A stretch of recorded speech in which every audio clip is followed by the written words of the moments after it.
Hello friends, welcome to my channel excellent coaching. आज हम psychological disorders के आखिरी 3 मॉडल करेंगे और पहला मॉडल है ह्यूमनिस्टिक एग्जिस्टेंशियल मॉडल, उसके बाद है सोशियो कल्चरल मॉडल और लास्ट है आपका डायथीसिस स्ट्रेस मॉडल। ठीक है।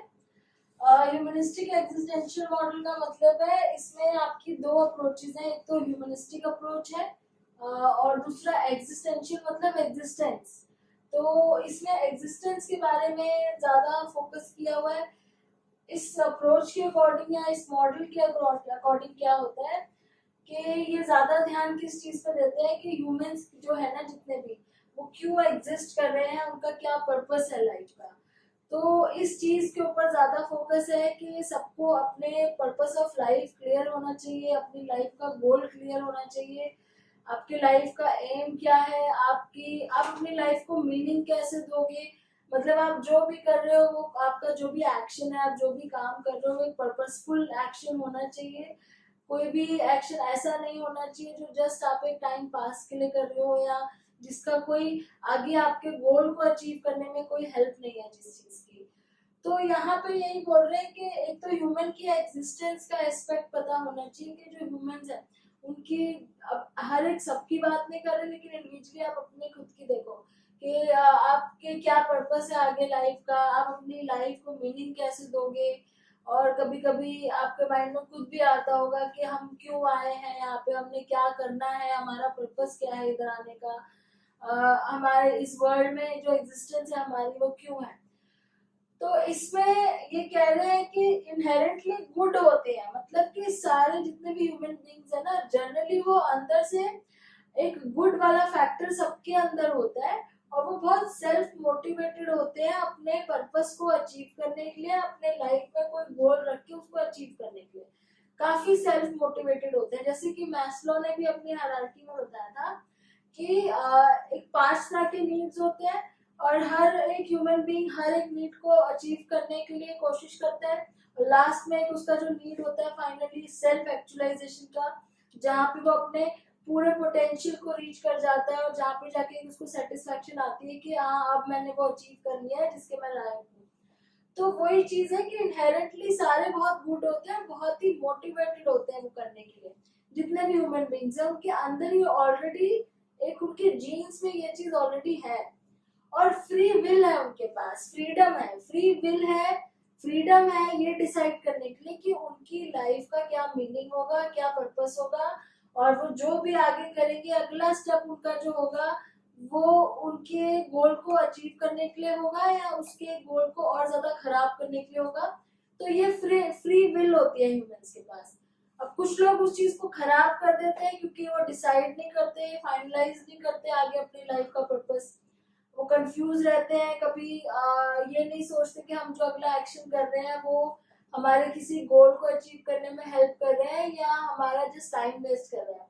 तो जहाँ ये इम्बैलेंस शुरू हो जाता है, प्रॉब्लम शुरू हो जाती है, उन्हीं को फिर डिसऑर्डर्स होने के ज्यादा चांसेस रहते हैं क्योंकि उनकी लाइफ का मीनिंग नहीं सेट हो पाता। अब जैसे आप एक जर्नी पे निकल रहे हो लेकिन आपको ये नहीं पता डेस्टिनेशन कहाँ है, जाना कहाँ पे है, तो आपका टाइम वेस्ट होता है, आपका फ्यूल वेस्ट होता है और आप जो है ऐसे ही बस इधर उधर घूमते रहते हो और एक टाइम पे जाके फ्रस्ट्रेट होकर वापस आ जाते हो। तो वही चीज है जहाँ पे अगर आपको क्लियर होगा आपको कहाँ जाना है और डेस्टिनेशन पता होगी, तो आप अपना टाइम फ्यूल सब कुछ बचा के शॉर्टेस्ट डिस्टेंस देख के कवर करने की कोशिश करोगे कि जल्दी से जल्दी अपने गोल पे पहुंच पाओ। अब give meaning to their life और अवॉइड रिस्पॉन्सिबिलिटी, वो हमारे ऊपर है कि या तो हम अपनी लाइफ को मीनिंग दें, कुछ हमें सेटिस्फैक्शन मिले कि आज हमने कुछ किया है जिसकी वजह से हम ये अचीव करेंगे, हमारी यहाँ किसी और की हेल्प होगी। या फिर हम अपनी रिस्पॉन्सिबिलिटी को अवॉइड कर दें ताकि हमारा जो माइंड है वो खाली हो जाए बिल्कुल और फिर उसमें उल्टे सीधे थिंक थॉट्स आए जिसकी वजह से डिसऑर्डर्स हो। तो ये हमारे ऊपर है, हमारी फ्री विल है। तो प्रॉब्लम कहाँ आती है, जब लोग जो है ना अपनी लाइफ को मीनिंग नहीं देते, फिर उनको एक खालीपन सा लगता है, उनको लगता है हम यूजलेस है, वर्थलेस है।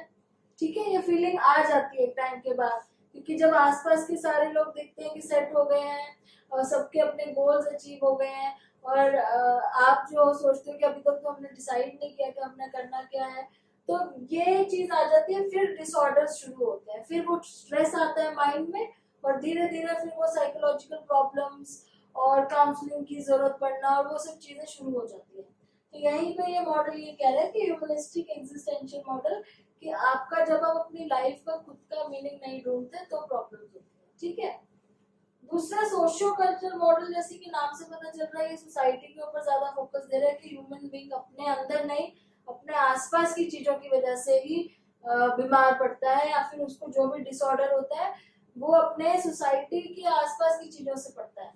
अब सोसाइटी की जैसे प्रॉब्लम वॉर होता है, जैसे कुछ लोग ऐसे थे जो वॉर के टाइम पे थे, उन्होंने वॉर देखा था, उनके रिश्तेदार उस वॉर में कई लोग मर भी गए थे, तो उसका जो ट्रॉमा उनके माइंड में रह जाता है, उसकी जो चीजें उनके माइंड में बहुत शॉकिंग रह जाती है इमेजेस, उसकी वजह से उनको आगे प्रॉब्लम होती है। ठीक है। ऐसे ही बहुत ज्यादा वायलेंस अगर कहीं कोई देख ले और उस चीज को वो बहुत ज्यादा हर्ट हो जाए उससे, तो उसकी वजह से, और कोई इश्यूज आपके नॉर्मल आज के टाइम पे, जैसे एम्प्लॉयमेंट इश्यूज बहुत ज्यादा है आज के टाइम पे, तो ये जो अनएम्प्लॉयमेंट की वजह से कुछ लोग हैं जो बहुत ज्यादा स्ट्रेस में आ गए हैं, तो अब क्या है, सोचते सोचते उनके माइंड में स्ट्रेस की वजह से डिसऑर्डर्स, धीरे धीरे डिप्रेशन, फिर आइसोलेशन, ये सब स्टार्ट हो जाता है। तो ये रीजन हो जाते हैं। फिर डिस्क्रिमिनेशन का इश्यूज हो जाता है कहीं पे, कई बार अलग अलग तरह की, कभी कास्ट की डिस्क्रिमिनेशन होती है, कभी जेंडर की होती है, किसी भी तरह की जो सोसाइटी में उस टाइम पे सबसे ज्यादा प्रेवलेंट होती है। तो बिहेवियर इन सब चीजों की वजह से भी शेप करता है, सोसाइटी के प्रेशर भी बहुत ज्यादा होते हैं जो आपके बिहेवियर को बहुत ज्यादा चेंज होने पे फोकस करते हैं बहुत ज्यादा, और हो सकता है कि आप उसको नेगेटिवली ले जाओ, कुछ लोग उसको डील कर लेते हैं, जो थोड़े से स्ट्रॉन्ग बिल्ड होते हैं वो उसको डील कर लेते हैं, लेकिन कुछ लोग उस चीज में और ज्यादा परेशान हो जाते हैं।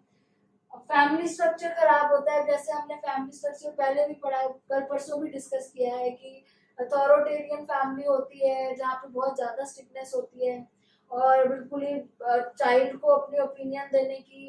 अलाउंस नहीं होती है, वो अपने आप को एक्सप्रेस नहीं कर सकता, कम्युनिकेट नहीं कर सकता, तो उस तरह की फैमिली स्ट्रक्चर में बहुत ज्यादा स्ट्रेसफुल होता है चाइल्ड, तो उससे उसके अंदर डिसऑर्डर्स आने शुरू हो जाते हैं। सोशल नेटवर्क्स आपको कई बार आइसोलेट कर देते हैं। आप ज्यादातर अगर आजकल के टाइम पे लोगों के एक्चुअल नेटवर्क से ज्यादा डिजिटल नेटवर्क ज्यादा है, तो उसमें क्या है, आइसोलेशन बहुत ज्यादा हो गई है, मतलब लोग कंप्यूटर पे बैठे रहते हैं तो उससे नेटवर्किंग करते हैं, ना कि एक्चुअल में बाहर जाके,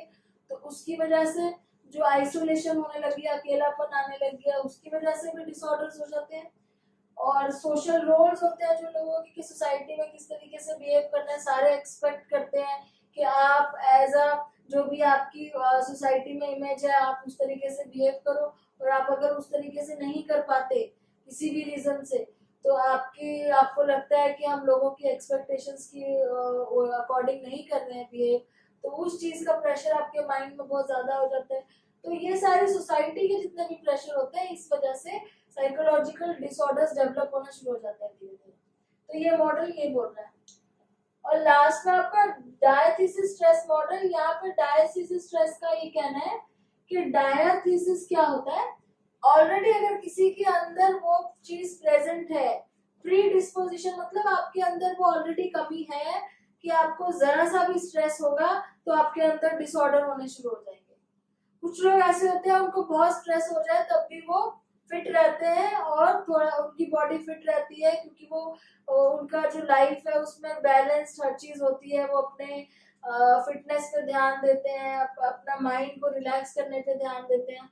अब और कईयों की तो जीन्स में ये चीज होती है, जैसे पेरेंट्स के उसमें कोई, पेरेंट्स को कोई प्रॉब्लम थी और वही चीज अब जीन्स जो है वो बच्चे में भी आए हैं। अब जैसे ही वो बच्चा एक स्ट्रेसफुल सिचुएशन फेस करेगा बड़ा होके, तो उसके अंदर भी वो डिसऑर्डर एकदम से आ जाएगा। अब उसमें उसकी गलती नहीं है, क्योंकि वो तो उसको पेरेंट्स के थ्रू मिला है ना। तो ये डायस्थेसिस का मतलब यही है कि पहले से कोई ऐसी कमी प्रेजेंट है, और वो जैसे ही वो सिचुएशन ऐसी आती है तो वो एकदम से उस डिसऑर्डर में चेंज हो जाता है। तो जैसे स्ट्रेसफुल सिचुएशन आती है तो वो जो आपके अंदर जो पहले से प्री डिस्पोजिशन है, जो पहले से कमी प्रेजेंट है, वो एकदम से डिसऑर्डर में चेंज हो जाती है। अब ये बायोलॉजिकल एब्रेशन मतलब बायोलॉजिकल, जो मैंने बोला कि जीन्स के थ्रू भी हो सकता है, आपके जीन्स में कोई चीज ऐसी है, म्यूटेशन कोई ऐसी हो रखी है या हेरिडिटी से आपको कुछ ऐसे जीन्स मिल रखे हैं, जैसे पेरेंट्स अगर स्मोकिंग करते हैं किसी के फादर, और हो सकता है कि बच्चे के अंदर भी वही चीज गई हो कि वो भी जैसे ही उसको उस तरह का एनवायरनमेंट मिलेगा तो वो स्मोकिंग करना फटाफट शुरू कर देगा, वो भी एडिक्ट हो जाएगा स्मोकिंग को। तो इसका बायोलॉजिकल का मतलब ये है। तो वो रिस्क में होता है बहुत ज्यादा, मतलब ऐसे लोग जो होते हैं ना वो बहुत रिस्क में होते हैं कि जैसे ही उसको उस तरह की सिचुएशन मिलती है वो फटाफट एक तरह से उस चीज में गिर जाते हैं, उनके अंदर से वो डिसऑर्डर्स बाहर आने लगते हैं। वल्नरेबिलिटी का मतलब होता है कि डिसऑर्डर, वल्नरेबिलिटी मतलब वही होता है कि जैसे ही उनको उस तरह का एनवायरनमेंट मिला उनके डिसऑर्डर सामने आने शुरू हो गए जो अभी तक दबे हुए थे, क्योंकि ऑलरेडी उनके अंदर वो प्री डिस्पोजिशन है। और प्रेजेंस ऑफ पैथोजेनिक स्ट्रेसेस होते हैं, जैसे कोई बीमारी वाली कुछ जर्म्स अंदर होते हैं हमारी बॉडी में, इस तरीके से कुछ ऐसे हमारे अंदर पहले से स्ट्रेसेस प्रेजेंट होते हैं, पैथोजेनिक होते हैं, जो बीमारियां होती हैं जैसे कि, और जैसे ही हम स्ट्रेसफुल सिचुएशन में आते हैं वो सडनली एकदम से हमारे को परेशान करना शुरू कर दे, तो हमें कोई ना कोई डिसऑर्डर या कोई ना कोई मेडिकल प्रॉब्लम हो जाती है। तो डायथीसिस स्ट्रेस मॉडल बता रहा है कि डायथीसिस होता है मतलब पहले से कोई कमी प्रेजेंट होती है जो दबी रहती है, और जैसे ही स्ट्रेस आता है वो चीज सामने आना शुरू हो जाती है और बहुत जल्दी से नजर आती है। तो ये आपके तीनों मॉडल यहाँ पे खत्म हो गए। तो सारे मॉडल्स हमने साइकोलॉजिकल डिसऑर्डर्स के पढ़ लिए हैं, जिसमें अलग अलग रीजन दिए हुए हैं कि क्या किस वजह से हमें साइकोलॉजिकल प्रॉब्लम्स होती हैं, और सारे ही मॉडल्स ठीक है, क्योंकि अभी हम जब साइकोलॉजिकल डिसऑर्डर्स पढ़ेंगे कौन कौन से होते हैं तो आपको कहीं ना कोई मॉडल लगेगा कि फिट हो रहा है, कहीं पे आपको लगेगा कि हाँ ये सोशल कल्चर वाली बात जो है ये सही हो रही है कि ये वाली प्रॉब्लम इस वजह से होती है,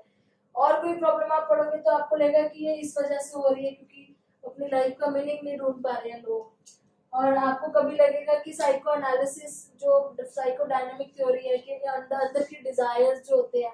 उस वजह से प्रॉब्लम हो रही है। तो सारे ही मॉडल्स ठीक है क्योंकि सब थोड़ी थोड़ी चीजों के बारे में बात कर रहे हैं, ये एक दूसरे को कॉन्ट्राडिक्ट नहीं करते, इसमें ऐसा नहीं होता साइकोलॉजी में कि एक सही है दूसरा गलत है या फिर ये सही है तो बाकी सब गलत हो जाएंगे,